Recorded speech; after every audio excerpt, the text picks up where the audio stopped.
মা মরলে মা পাওয়া যায়, বাপ মরলে বাপ পাওয়া যায়, বউ মরলে বউ পাওয়া যায় না।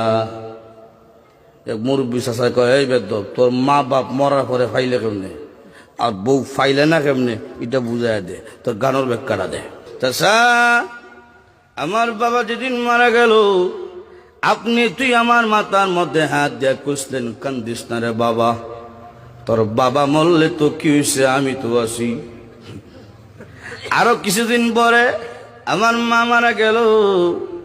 মা মারা যাওয়ার পরে এলাকার বৃদ্ধ বৃদ্ধ মহিলা আয়া কইল, কান্দিস না রে, সব একদিন মরতে হইব, কান্দিস না, তোর মা মরলে কি হয়েছে, আমরা তো আছি রে বাবা। আরো কিছুদিন পরে আমার বউ মারা গেল। বউ মারা যাওয়ার পরে এলাকার কোনো বেচাইয়া কইল না, কান্দিস না, আমরা তোর লাগে আছি। বুঝেন হার আছে, বুঝছে কি দেয়। মা মরলে মা পাইবেন না, বাপ মরলে বাপ পাইবেন না, কিন্তু এক বউ মরলে হাজার বউ পাওয়া সম্ভব। কথা কোন ঠিক কিনা?